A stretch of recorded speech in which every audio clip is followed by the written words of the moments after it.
All right, what's up, guys? We are here to do what should be a quick video. Probably not. We've said that in the past, and they end up being an hour and a half. But we're talking about today is the basically the same thing we talked about in the State of TNA video, but we're doing State of WWE video.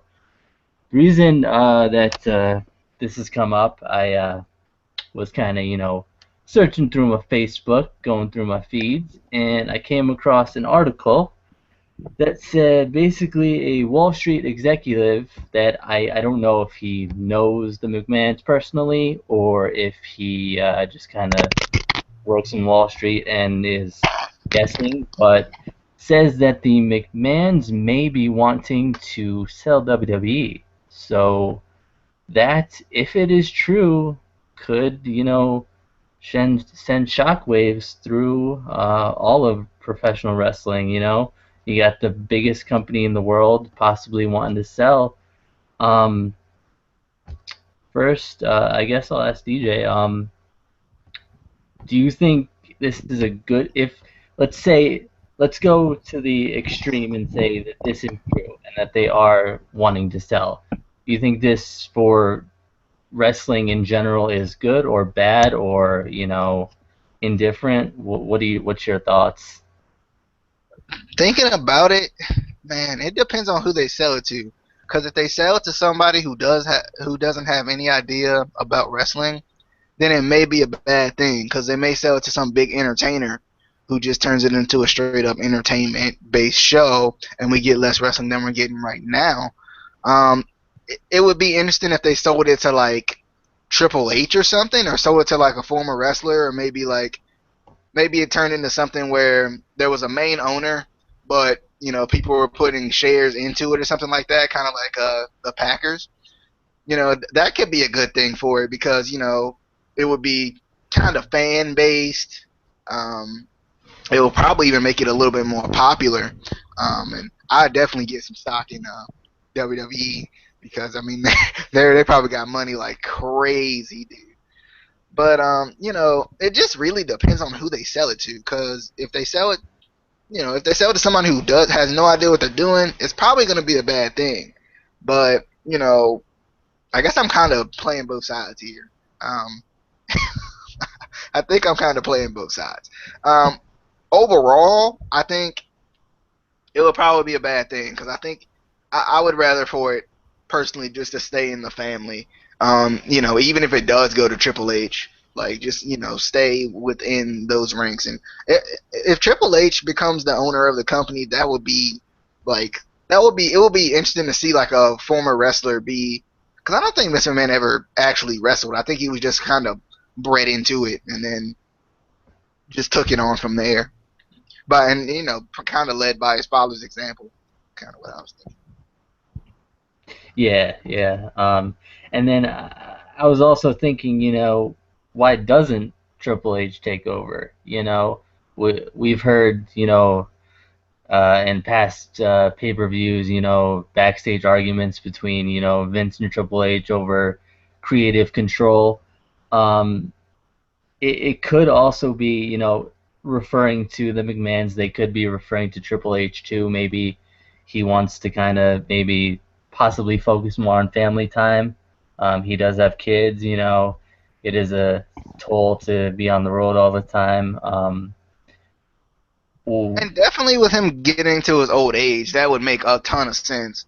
Him being on the road, which I don't know if he even go on the road a ton, because obviously, with him and his old age, he doesn't do as much as he used to. yeah, yeah. I mean, and with Triple H, you know, I think a lot of fans would love to see him take over. Um, I think even if the McMahons don't sell the company, Vince is gonna have to step down sometime. I think he's like 69 or something now. So, 75. He something may be around. 75. I think I looked on Wikipedia and I think it said 69. So I don't Okay. know.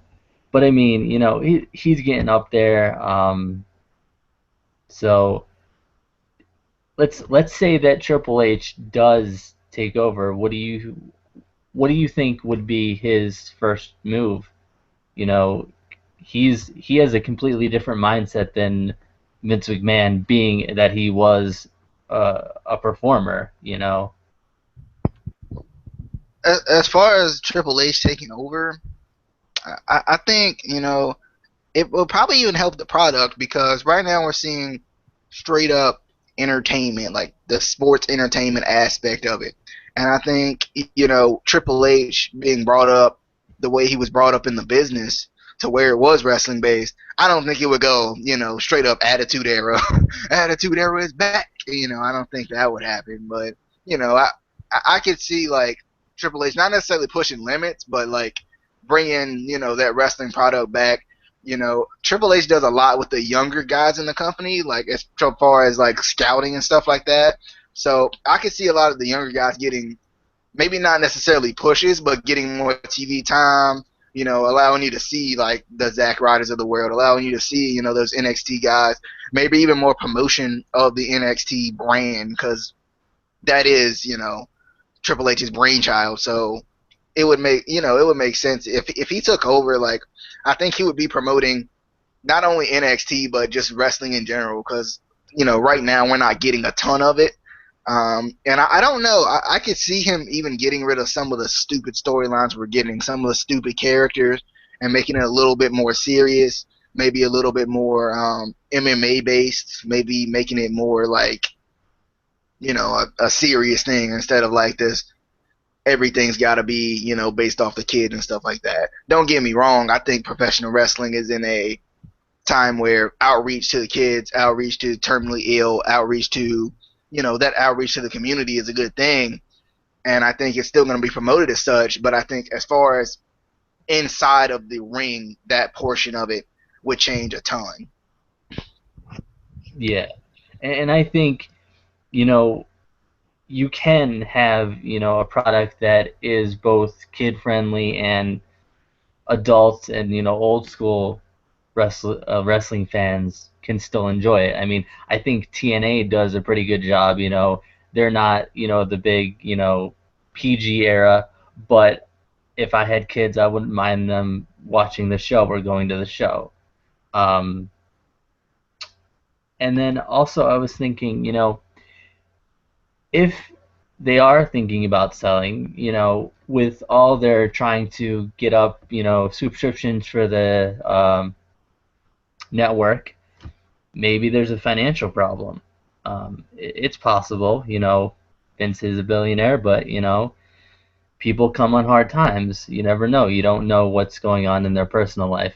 But thinking about that as well, if that is a factor, why is WWE in the past year and even the past few months been, going out to get all of these, even in the indies, well-known superstars? I mean, examples are Sami Zayn, who is El Generico in Ring of Honor, Kalisto, um, Hideo Itami, Finn Balor, Kevin Steen.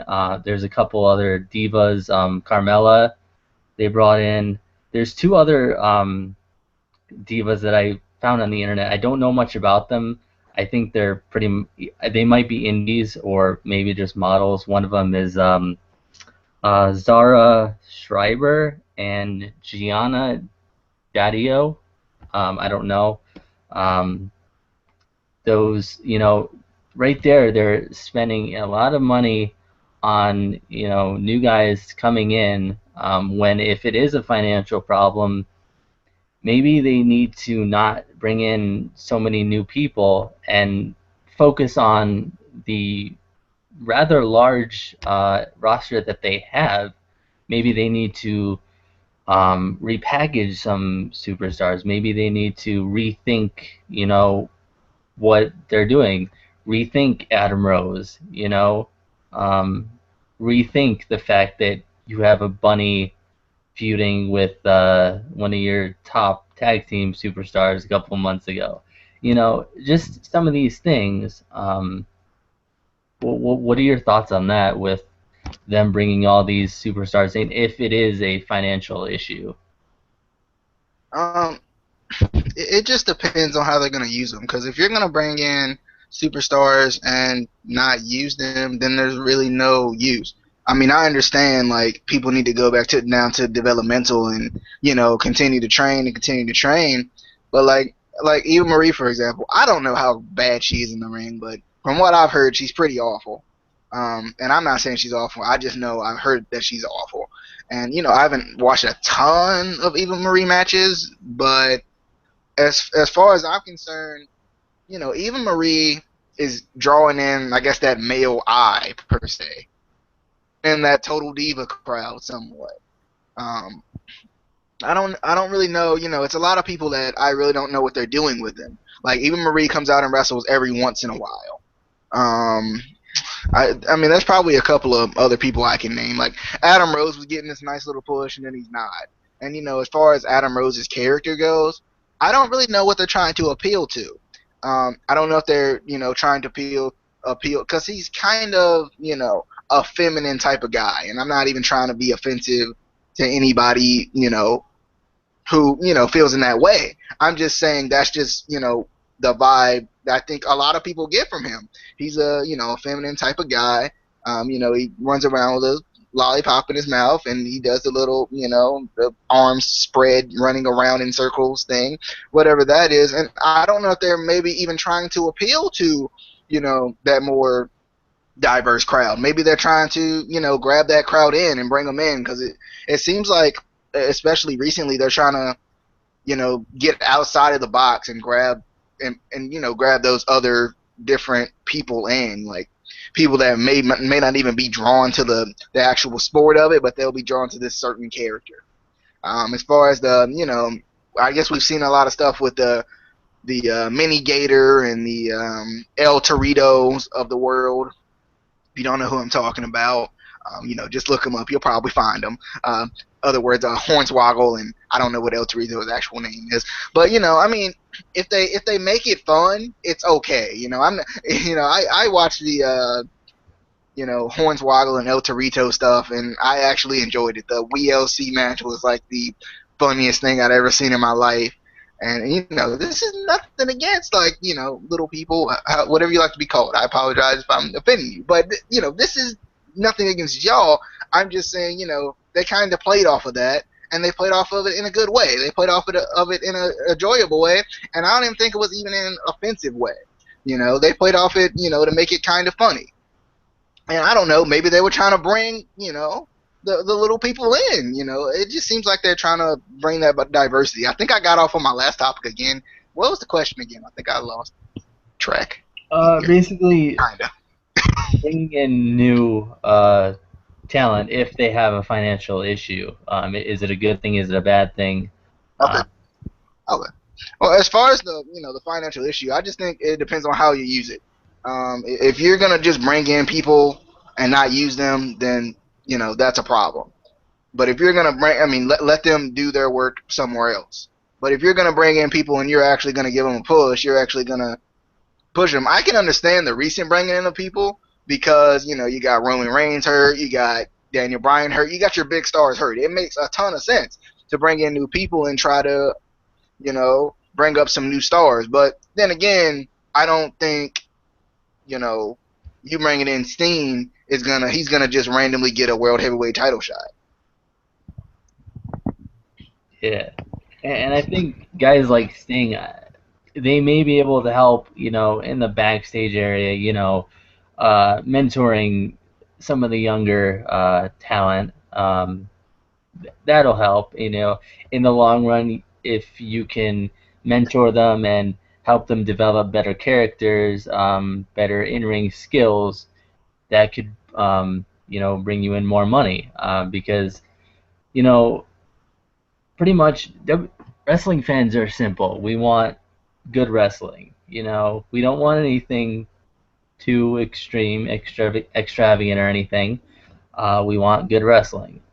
Um, let's also, I did see a report that I guess this could be true. This could not be true. It's reported that CM Punk has reached a deal with WWE. Didn't read too much into it. I read something about his merchandise. I guess they're putting his merchandise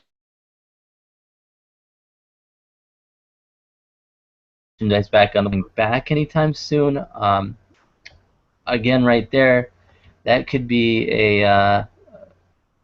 if they are having a financial issue. And again, I'm not saying that they are. I'm not saying they're not. I'm just trying to think of things that could be happening. I don't want anybody to come at me going, they're not having financial issues. You're an idiot. I'm just saying things that could be happening. Um, but that could, if they are having financial problems, that's kind of a, look at what happened before. I mean, nothing against CM Punk. I love CM Punk. He's a great talent, but if you're gonna bring him in and you're just gonna butt heads and it's gonna waste money, it's not really good in the long run. Um, that's just my thought. What would your thought be on possible return of CM Punk? As far as the return of CM Punk, I don't know. I didn't forget about CM Punk. Don't get me wrong. That's a hard thing to do, especially with the reports swirling that it might sign with TNA. I mean, there's reports everywhere, so it's kind of hard to believe anything you see. Like, oh, he's going to Ring of Honor. Oh, he's going to New Japan. Oh, he's going to WWE. There's reports everywhere. So as much as you want to kind of believe it, it's kind of hard. But let's just say he signed a deal with WWE. Well, they're gonna. I mean, my question is, how are they? They're gonna have to find a creative way to get him back into the scene, which I don't think it'll be terribly hard. The fans miss him incredibly, and plus, some of their bigger guys, are like I said, are injured right now. So it's not gonna be hard to, promote those feuds and stuff like that. It's interesting because it.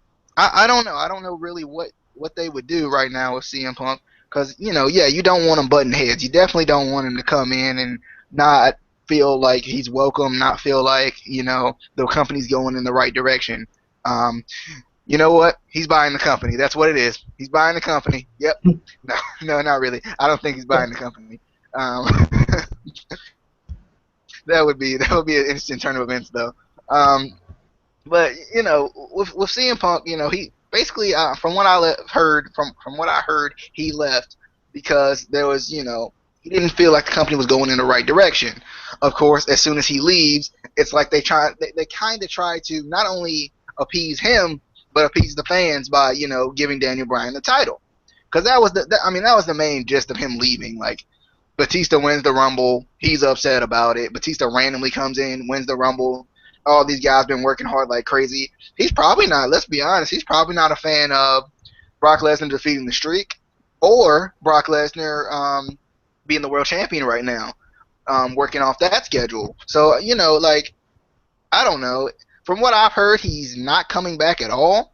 So I don't really know, what's going to happen with CM Punk. I think this is going to swirl until, you know, it's gonna swear until CM Punk either signs a new deal or until we forget about CM Punk, which probably won't ever happen. Yeah, yeah, I definitely think he's one of those guys that has cemented himself in WWE history.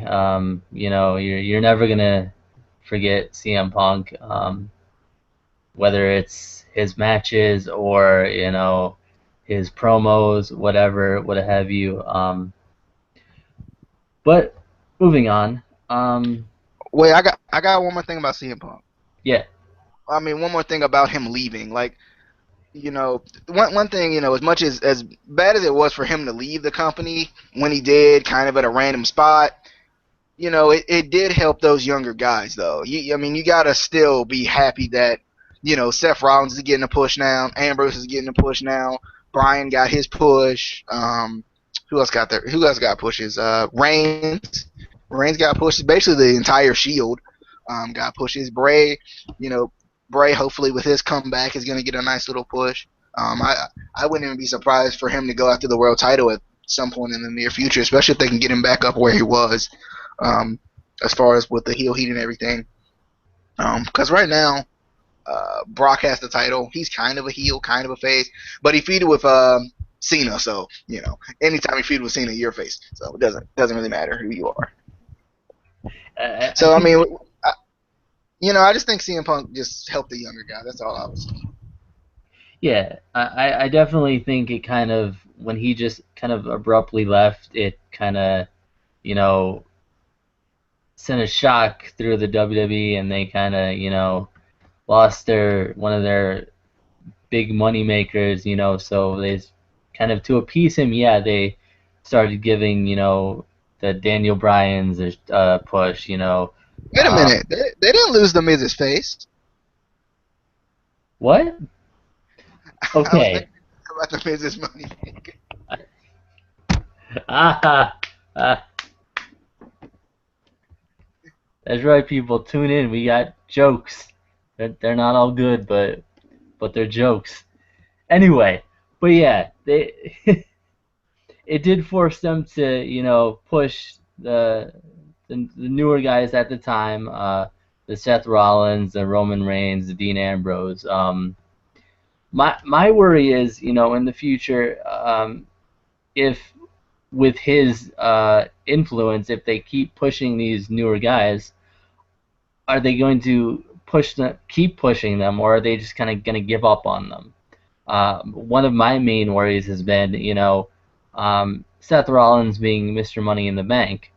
As we know, not everyone who cashes in Money in the Bank wins the title.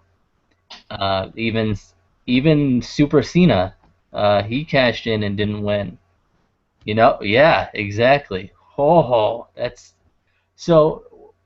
What I'm worried about is, if he cashes in, something happens and he doesn't win, are Rollins and Ambrose just gonna kind of disappear into the mid card again?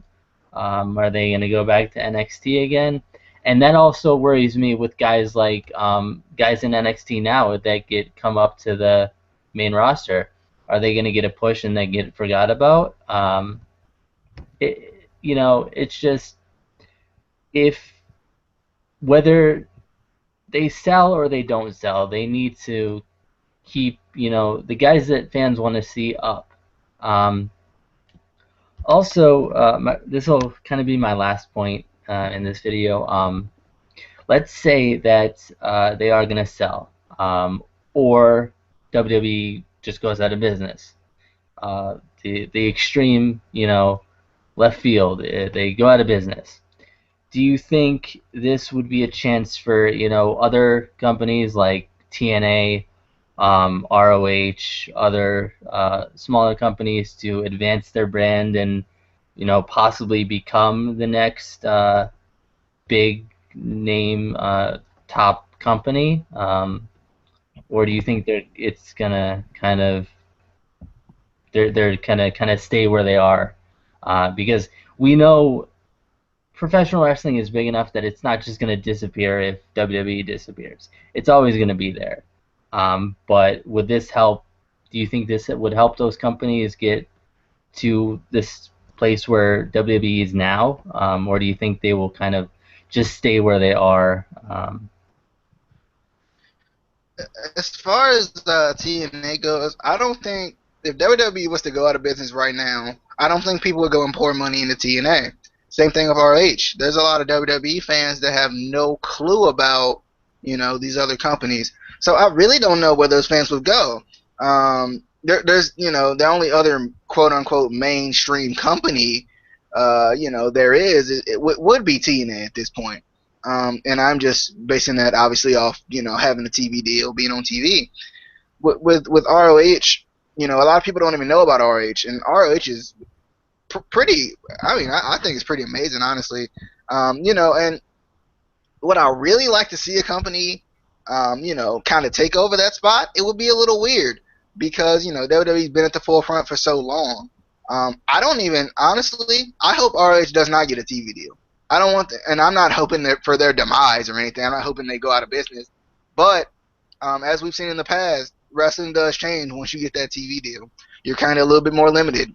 You kind of can't, you know, you can't be really who you are.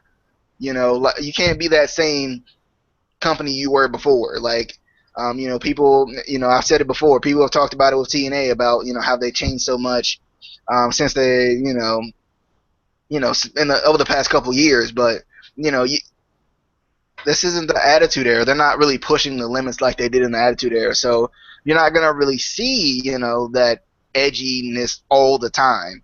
And if you want to go back and talk about the product, well, if you think about it, in ROH right now, they're trying to get a TV deal, so they're gonna put it all on the line, regardless. It doesn't matter. It doesn't matter who's in the stands. It doesn't matter if they got one fan out there cheering them on. Like, they're gonna put it all out there because they wanna get to that peak. As far as TNA goes, some people will say, well, TNA's its product has declined, and I'd say to them, well, you can't really blame them, right? They got to where they want to be. You think I don't know if TNA really wants to be where WWE is, because then that puts a ton of pressure on them. WWE's under a ton of pressure right now, just being that main company, getting criticized so much. It may be too much for the McMahons. You know what I mean? They may think they can't overcome the scrutiny they're under with their product and stuff like that. And WWE has so much talent. It's ridiculous. It's just it's crazy. Like, they can make a couple of companies just out of their talent. It's a lot of talent misused. It's a lot of talent not used at all. I don't know, man. As far as the company that would take over that spot, I guess the next in line will be TNA.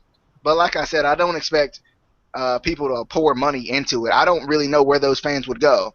If you're a diehard WWE fan and no other, and you won't trust any other company, you're probably just gonna, hype yourself up on watching older videos and stuff like that. You're probably not gonna move on to another company. Kind of like that old girlfriend you still love. You're not gonna move on. You're just gonna kind of wait on her, even though there may not be a great chance of getting her back. Yeah, yeah, and I mean, you're right. WWE right now has enough talent to make two or three TNAs. So let's say they did go out of business. I could possibly even see another company forming out of that. You know, after WCW went out of business, a couple years later, I think it was like a year or two later, TNA started coming out, and that started from the NWA. So that's a possibility there too. Another smaller company could come out. And actually, if WWE was to go out of business, you could probably, see somebody not necessarily take over that WWE mold, but take the talent they have, take that talent pool, and create, that same big type of company. It would take them a second to, get back to WWE standards. But I think once people, hear, oh, this company was based off of WWE. Oh, this company, has that WWE talent, has that WWE. We can go to this company and we can depend on this company. I think that's kind of how it was for WCW fans a little bit when TNA first came on the scene.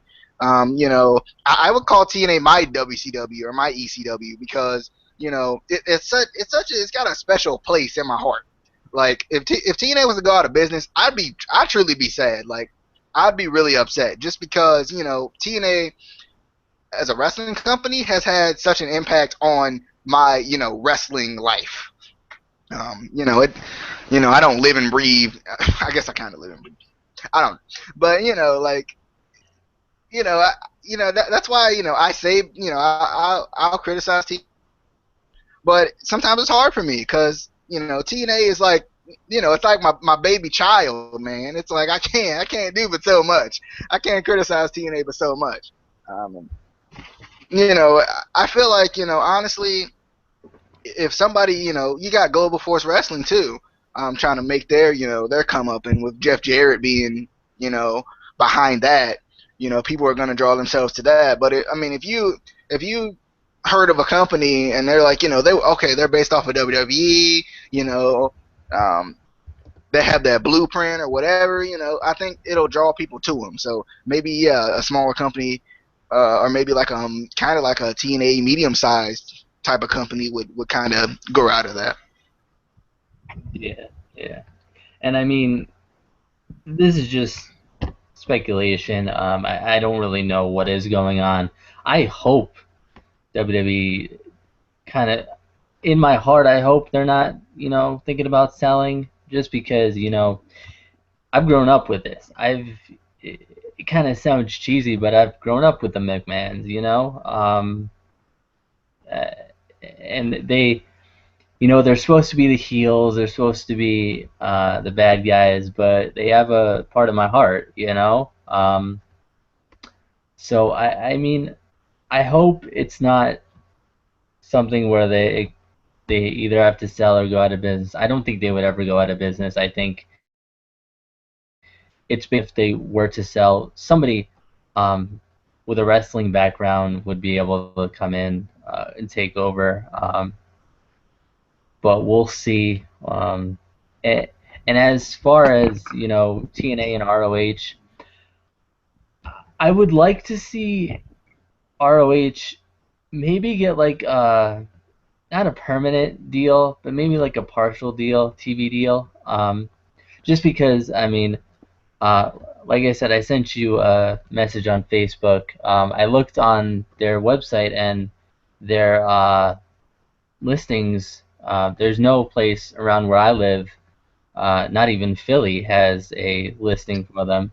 So unless I, pay for their pay-per-views on their website, which I don't think were too expensive, I don't have the opportunity to see them unless I look up YouTube videos. So yeah, let's. Okay, one more thing I was no, not, I forgot what I was gonna say already. But okay, I remember. But I think you can. I think if you go on their website, they have they have them like the episodes on there too. If you go on their website, because I went on there before I even knew it was on TV, or it might have been after I knew it was on TV, just to see if there was any other way to watch it. And if you go on there, I think their last episode that they recorded, and if it's been posted, it's on there. It's on the ROH TV uh, portion of it. Yeah. But I mean, even with that, I think for the general fan base, because as crazy as it seems, not everyone has, internet access. So I think even if they had like you said that you got it like 3 a.m. Saturday or something like that. Even if it was something like that where if you really wanted to see it, you could stay up to see it or record it on your DVR. That would be cool. Because I mean, even with me, sometimes my internet will go out for a day for some reason, and I can't get on. Um, just things like that. Because I think an important thing also is that wrestling fans get a mix of different wrestling. You don't want to just kind of stick with one brand because, I mean, it's like eating the same food every day. You don't want to eat the same exact thing every day. You want, balance. Um, and that's why I try to watch all kinds of wrestling. I watch TNA, WWE. I watch old WCW, old ECW, Ring of Honor You, when you I should can. you should dip into like some of the Shimmer and British Bombshell stuff like that all women stuff too. Just to get a taste of like what women's wrestling is outside of the U.S., outside of WWE and RH, whatever. I didn't. Does RH have women's competition? I haven't. And I've been watching the past couple of weeks. I haven't seen any women's matches on there. I've seen there's women in the company, obviously. Yeah. There's that crazy. Oh man, that girl from the Kingdom. Oh man. Anyway, there's that girl from the Kingdom, bro. She's out of control. But other than that, I haven't seen any like actual women's matches. Even in the pay per view I watched, I don't remember a women's match at all. Yeah, I don't think they do. Now that I think about it, which is crazy. I would think they would. Yeah, and Um, you could think that they may think it may bring their product down, and I don't mean to interrupt or anything. It's just as I think of it, I try to throw it in just so yeah, I probably forget it later on, but it's just you don't want them to. I guess they may think okay, well, women's wrestling's a bathroom break. We don't need that. Let's just keep it going, and that may be how they because that's how women's wrestling appeals to Americans. Uh, the majority of them, not all of them, obviously. That may be their plan is, well, let's not even give them a chance to go to the bathroom. It's going to be excitement throughout the whole thing, and this is what prototypical excitement should look like. yeah, and that's the kind of that kind of bothers me too because me personally, I want to see good women's wrestling. I don't want a bathroom break in a show, and I want to see both men and women. I mean, I've seen good women's wrestling matches. TNA occasionally will have great knockouts matches. They still have duds every once in a while, um, but they have some good talent in there, female wise. Um, and I think all companies could do that. Um, Also, another company I think everyone should check out is Chikara Pro. It's kind of a more of a lucha style company. A little bit more. They have some more kind of comedy wrestling, but if you're into kind of the lucha style, it's a great company to check out. Along with, I mean, there's tons of indie uh, promotions you could even just look up on YouTube, um, just to kind of give you more ideas of what's out there, because a lot of fans don't know there's other stuff out there. Um, Yeah, I talked to this girl who promotes for an independent wrestling company, and I can't remember it because she basically ditched me as I was trying to get an interview with her. She said it was cool, and then she ditched me. And I'm not trashing her or anything. I'm just saying she ditched me, and then that's where the DM went. So I was DMing her on yeah, I slid into the DMs on on Twitter. Uh, but seriously though, I was talking to her for a little bit, and seemed like we had a good conversation going. I don't know what happened. Uh, Basically, she like just she slid out. I was like, all right. And she told me about a wrestling company that she worked for. She was, I think she was a promoter.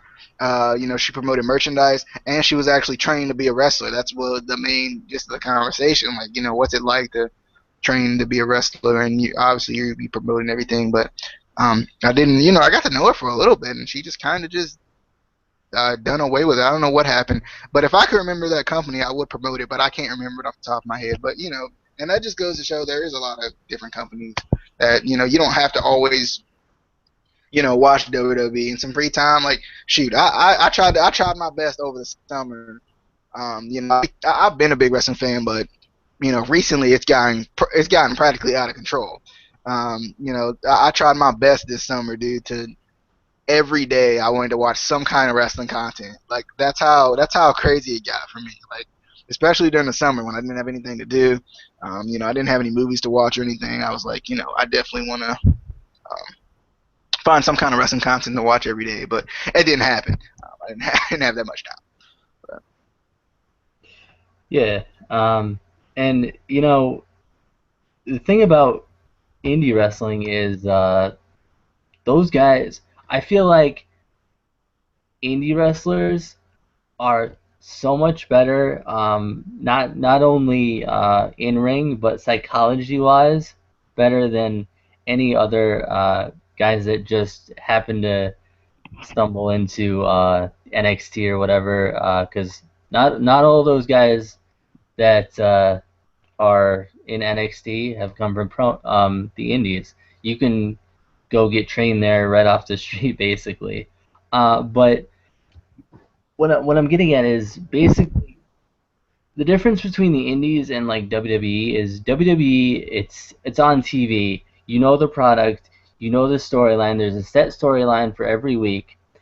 In the indies, you know, for every place that you go to, it's a different fan base. You know, you may do something tonight and then do something completely different the next night. It all depends on where you're performing, you know, where the show is, and you have to, you know, kind of learn what different crowds like, how different crowds react.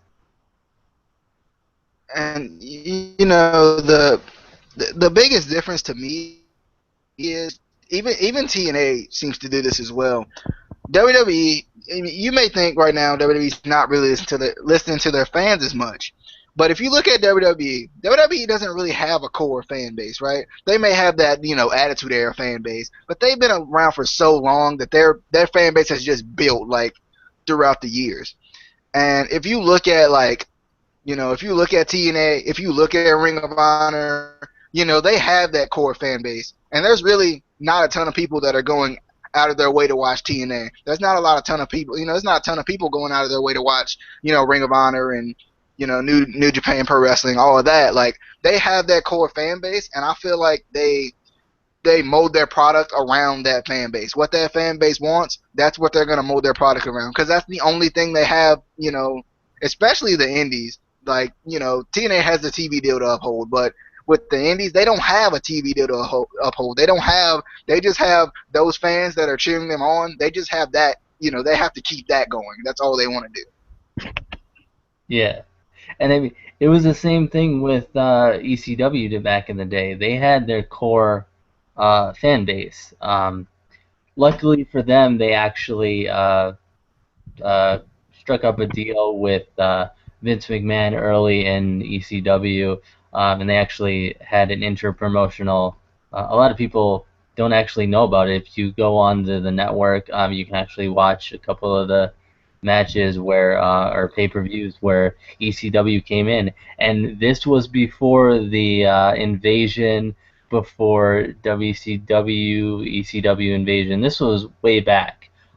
So that just shows that not only did Paul Heyman have the intelligence to go to work with Vince McMahon, but Vince McMahon also had, you know, the smarts to figure out that, you know, hey, if I do this, not only am I helping a smaller promotion, but I could get some of these ECW fans more into WWE. Get them to see that, hey, we can do these hardcore matches too. We can do these extreme matches, um, and I think that kind of helped mold the Attitude Era as well. Again, a lot of people don't know about those shows that they did with ECW, but I think it definitely helped WWE and ECW back when, like we were saying, they were, you know, had that core Philly kind of fan base, um, and not a lot of people were going out of their way to see. And even back then, it was harder, you know, unless you had a friend who had, you know, a VHS tape of, you know, an ECW show. It was harder to see. And yes, kids, back in the day, there was it was about this big, about that big. It was a videotape, showing, showing my age there. But I mean, that was our social networking back in the day. That was, you know, we had to, you know, share videotapes and things like that. That was the original YouTube. Yeah, dude, we're like, man, I think you and I are like in totally different eras too. Because I was born in '95, you were born in '87. I take it from your, you know, Yeah. your Twitter handle and all. Um, you know, like I didn't, and I feel bad, I really do, because I would have loved. I think I would have loved it if I could have watched it. But like ECW, I don't think I got to see a lot of ECW. ECW was probably a little too raw for me at 2 years of age. So I don't think I would have been able to really watch that product. I know. I think the first thing I ever watched, I don't even think I got to watch WCW. I think the only thing I ever watched when I was a kid was WWE, and that's the true and honest fact. I remember, I clearly remember the TLC matches. Definitely, I remember that. Um, but more, I don't remember. I don't think I remember the Monday Night Wars at all. I think I've learned about them. I went back and watched the documentaries and everything, and I freaking loved it. I was like, can I go back to this era for like a week, month, year? Can I just go back to this era for these couple of years and just not have to do anything but watch these? Because that would be great. Because from what I mean, I don't know. You would know from experience how great it was and how much it's just changed from what it was. And 80, I don't think 87 would be a good way to put it, because you probably didn't know what was going on in 87 per se.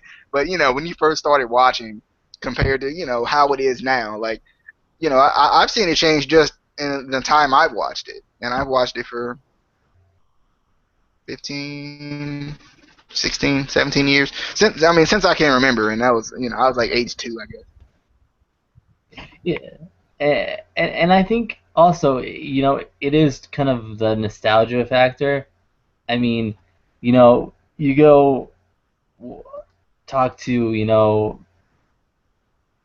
our parents' generation, who, were wrestling fans in the 80s, and they'll say, there was nothing like the 80s. There was nothing like, back in the day.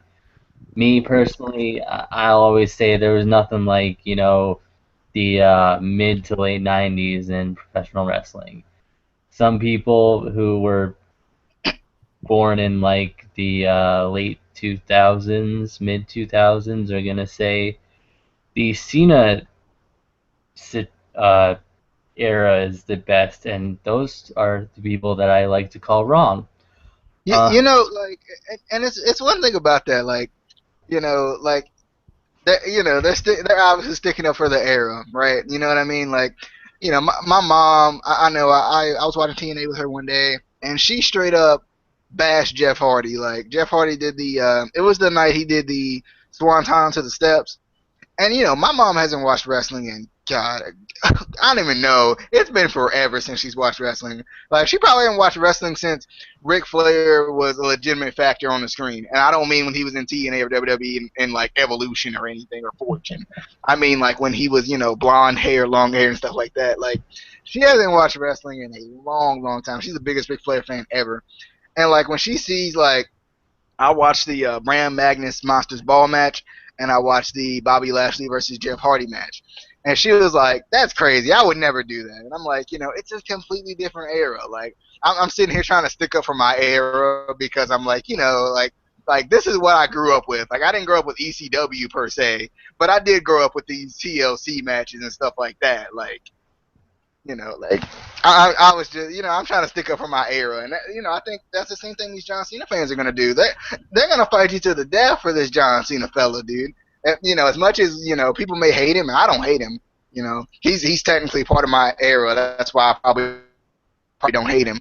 Um, I don't hate him at all. I just think a lot of times people they're gonna stick up for their era. Same thing with the Michael Jordan, LeBron James thing. I will fight you to the death about LeBron James or Kobe Bryant. I don't know which one's better right now. I haven't evaluated that at this point. But I'll try my best. It may not even be true, but just because they're of my era, I will definitely fight you to the death for Kobe's better than Jordan or something like that. Like, I just I just mess around with that argument. It's getting off topic here, but that's just how people are. They definitely want to fight for their era. Man, you crazy. Jordan's better than both of those fools. Anyway, no, but I mean, and I can respect that. I can respect the people stand up for their era, but it kind of worries me that I don't want to say uh, the younger age wrestling fans aren't smart, but you know, look at John Cena. He does like 5 moves, but then you go back to like, uh, even late 90s, early 2000s, you know, there was real, good wrestling. And that's why I like to watch stuff like TNA, Ring of Honor. They focus on the art of wrestling, and yes, it is an art. It's athletics. It's not just 5 moves over and over again.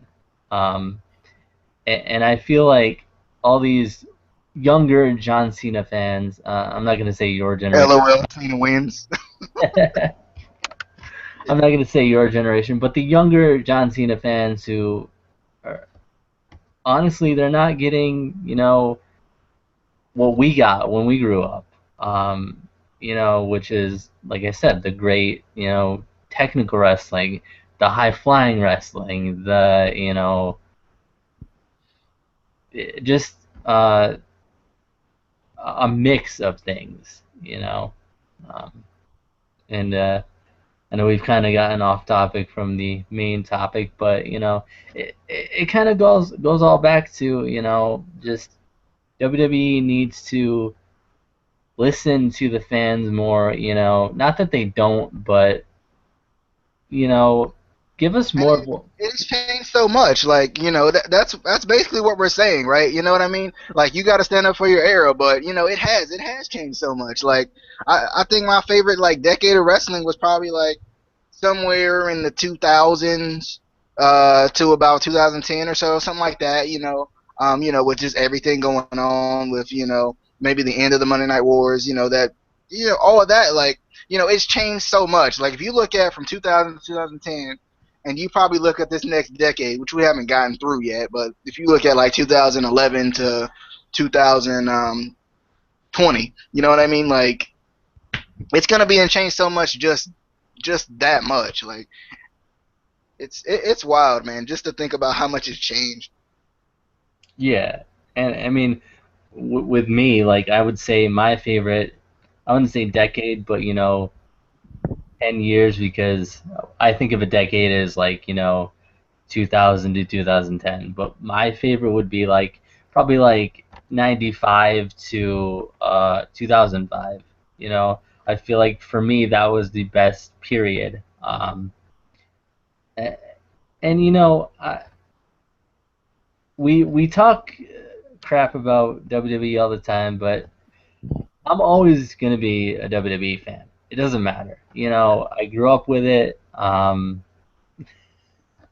agree. Yeah. I mean, it's the same way for me. Like, I mean, TNA is my baby child, but TNA hasn't always been around. There's a couple more childs in my life. Yeah, yeah, and you know, it's gonna go through its bad times. Everything does. Nothing's perfect. And we just gotta ride it out with them. Hopefully, they come out on the other side better than they are now, with a good product. And one day we're gonna do a review, and it's gonna be an awesome review on Raw. It's gonna be that was an amazing show. It's not gonna be for like 15 years, but it's coming. I can feel it. Uh, but yeah, I mean that's pretty much all I wanted to get through on this video. If you I want, got one more point though. Like, and I guess you were probably about to ask me if I have anything else to say, I but would.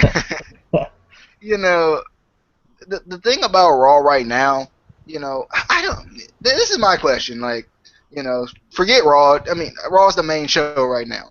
So my question is, with Daniel Bryan being hurt, and I know they're saying, he's not coming back. Why do you think they're not? I mean, not necessarily he's not coming back, but that there's a chance he might not. Why are they not pushing him back on the screen, at least to cut promos or something like that? That's my only real issue. Like, you got the most over guy in the company, and it's not Roman Reigns.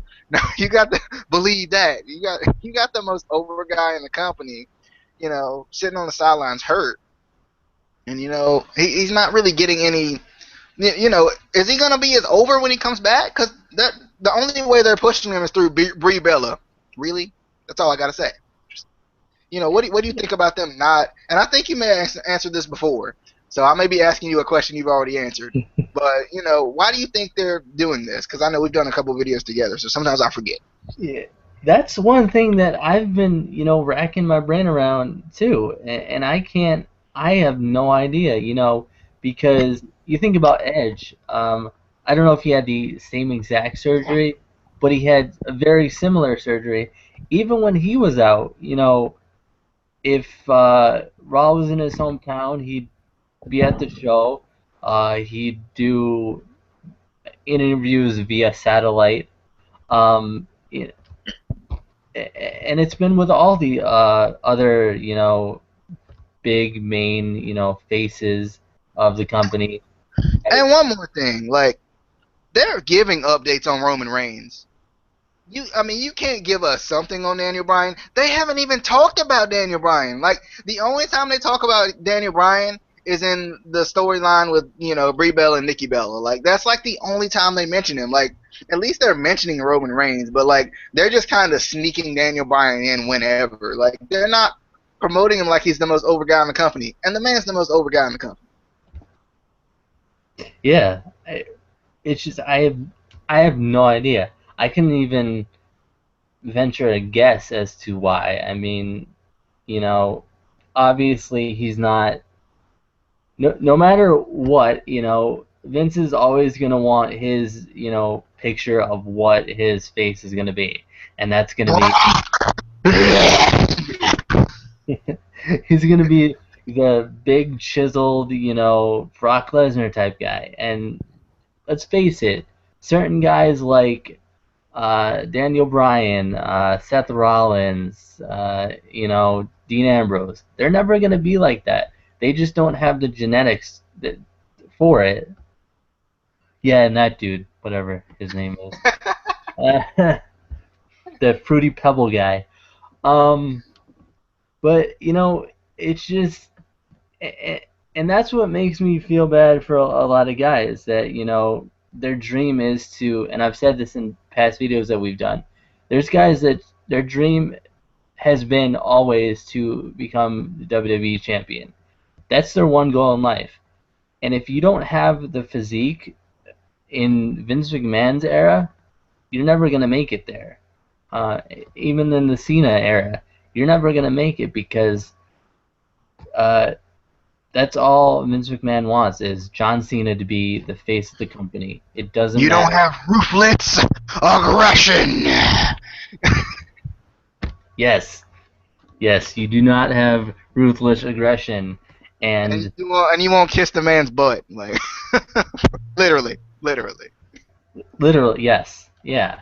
And I don't know. It blows my mind that the most over guy in the company, the guy that is probably,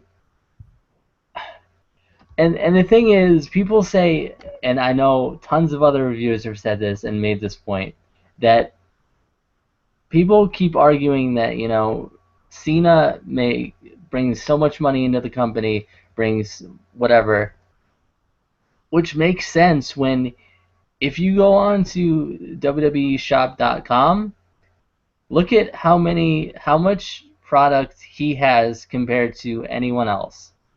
He has like what 14 shirts, like as opposed to the average superstar has like two, maybe three. Of course, he's making the most money for the company, and they're all colorful, and that's what the kids want. They want color. But I would, I guarantee, second place is Daniel Bryan. Um, and like you said, they're not even doing promos with him. They're not mentioning him on the show at all. Um, it just doesn't make sense. Um,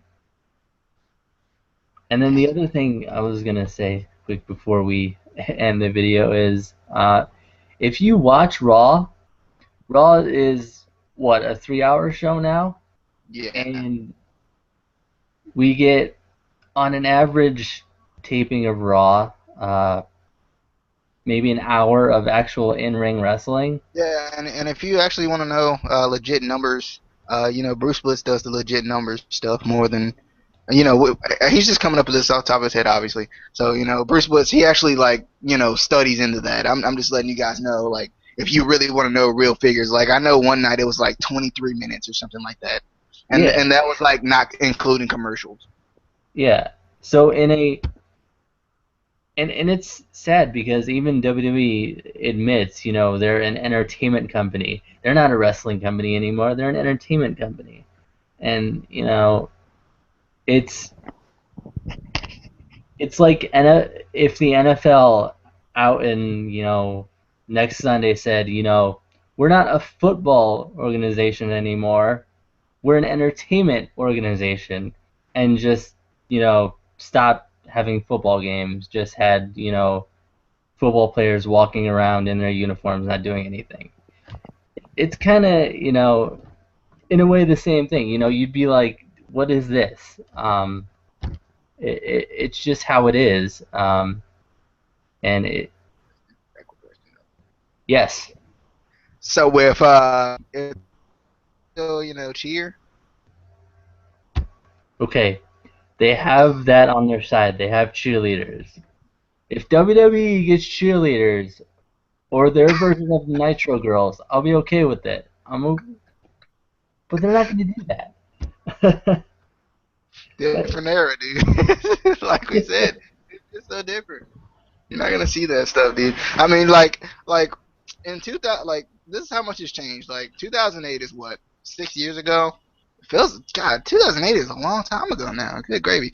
But 2008 is like 6 years ago. That's when they did the whole ECW rebranding thing, and they had Extreme Expose. Yeah, you can, I mean, you can understand what I'm talking about. You look up Kelly Kelly, you'll understand what I'm saying. Um, they had extreme expose. Just think about that for a little bit on the show. On the show. Now, how many times you think you're gonna see that right now? Like, if I turn on a Monday Night Raw over the past probably 2 years at least, how many times you gonna see an extreme expose or anything even near it like that? And no, a Divas match does not count. You're not. Exactly. It's changed. Like you won't even like. There will be no cheerleaders. Like maybe the Spirit Squad. That's about it. Let's. You touched on something. Kelly Kelly, you know, gorgeous, gorgeous diva, incredibly attractive. The thing with her, she was incredibly attractive, but she could also work in the ring. Some people will disagree. I thought she could work really well in the ring. How many divas do they I mean, yeah, they have attractive divas now, but how many of them can really, perform in the ring? Uh, I could count on my hand and still have fingers left, you I know? mean, I, I mean, I'm thinking like Natalia. Is it Natalia? Yes. Yeah, Yeah. Natty. Yeah. Natalia, Paige, AJ Lee. I mean, those three at least. I mean, that's just at least. Eva Marie. No, I'm just kidding. um, I I mean, don't know. I don't think Alicia Fox is bad. I really don't. She can hit a tilt a world backbreaker though. I know that. oh yes, she can. She can hit that on me any day.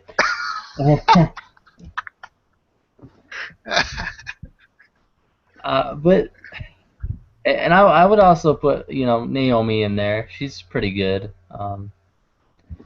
A lot better than Cameron. And we're talking about like non NXT divas, right? Because I mean, I haven't even scraped the surface of NXT divas. I heard Charlotte's pretty decent. Um, Yeah, yeah. I'm just talking about the main roster right now. yeah, that's like all there is, isn't it? Like you got Emma, but like the way they book her, like it doesn't look like she can do anything. And I think she's probably better than the way she's booked. I think she is, but I think they kind of pushed her back because I guess there was she got caught at a Walmart, I guess, stealing an iPad case, Yeah, I saw that. I which saw because I saw the mugshot and it was pretty bad. I don't. You're working for WWE. You can't afford an iPad case. I don't know.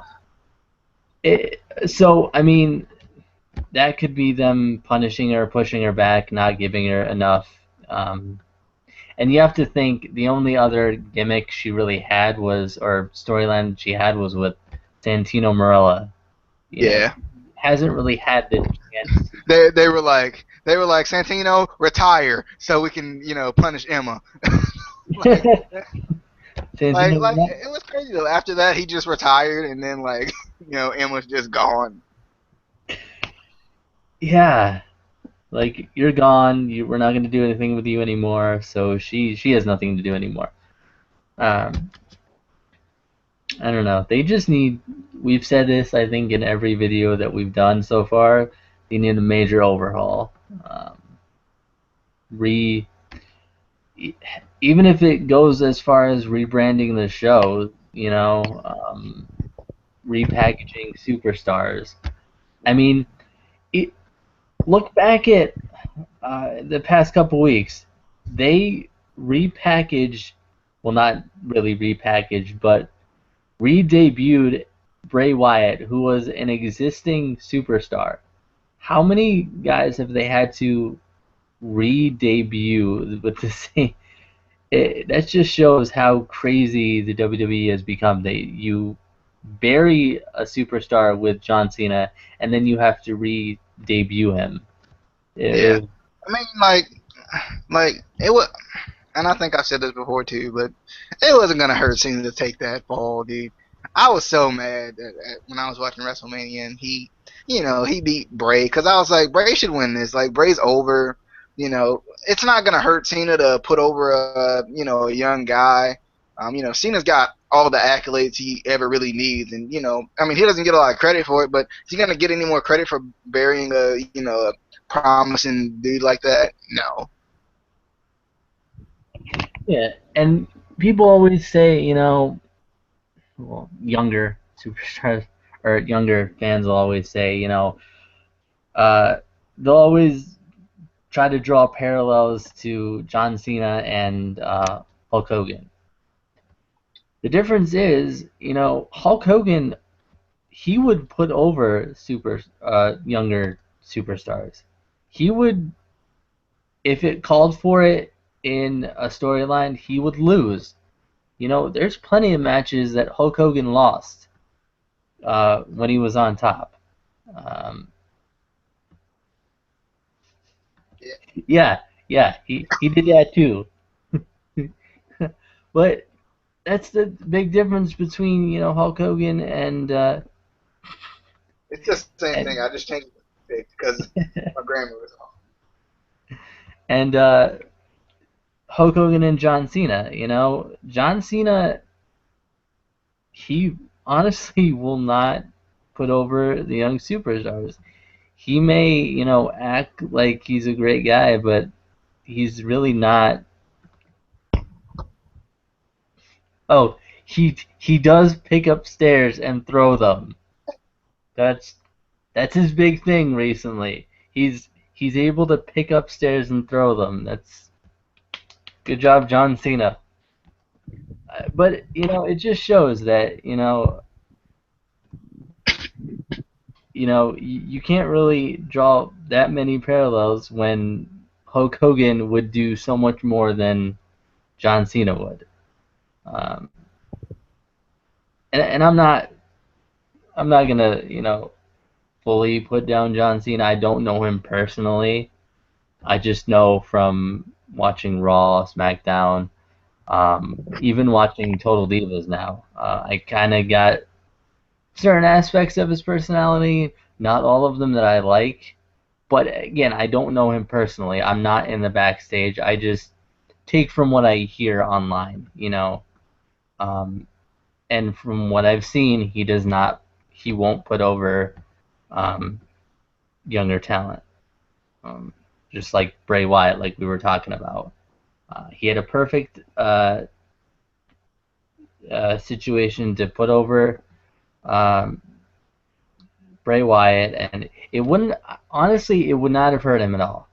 If anything, I honestly think it may have helped John Cena in a way. You know, it's he's not going to change overnight. We're not going to all of a sudden after one pay-per-view all love John Cena. But if he starts, putting over superstars, losing where it calls for it for him to lose, we're going to start, maybe uh, getting more respect for him.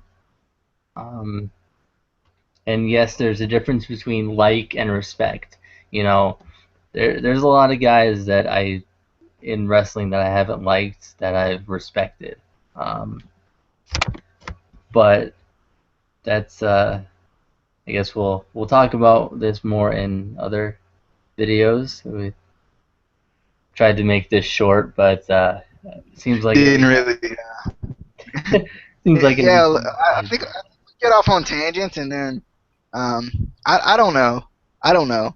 I guess we just get off on tangents, and we don't really mean to, but it just kind of happens. yeah. And I guess that just shows that there's a lot more to talk about, and there's so much that we have on our minds that Definitely. we so.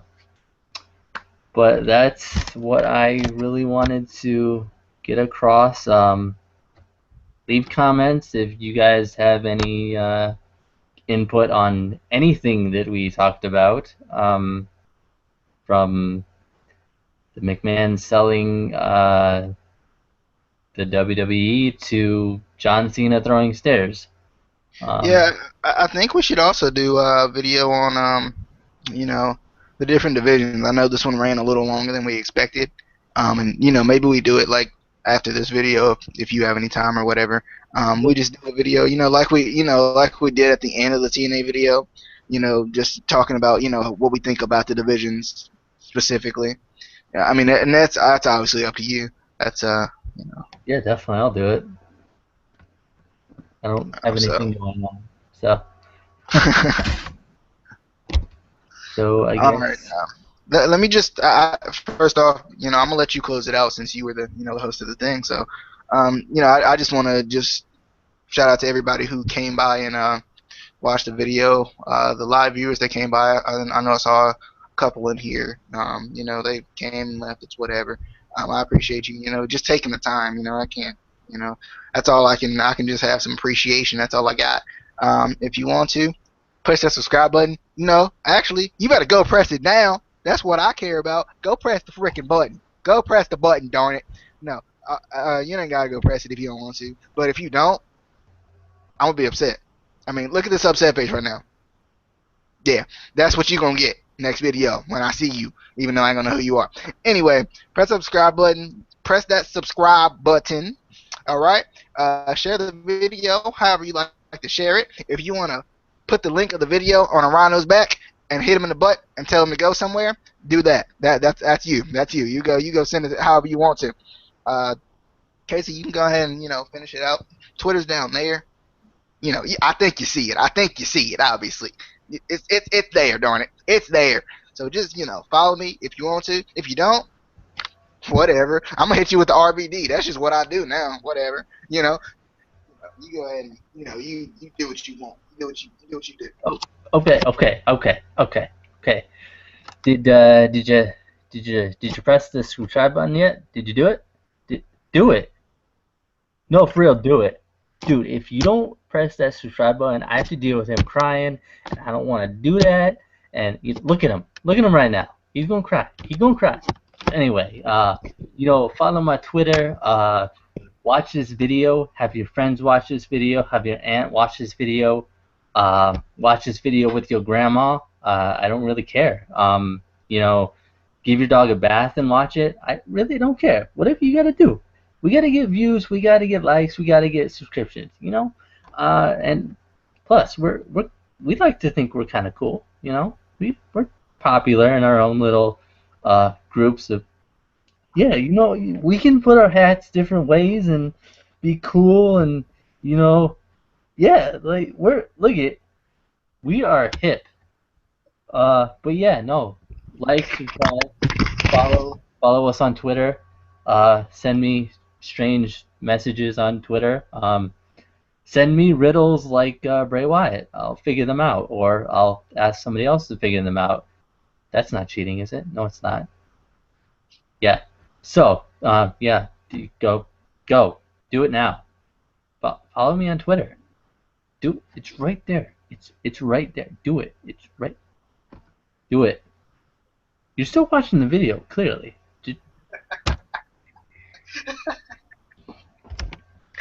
Alright, guys, we got to get to this next video, so we are out. Peace.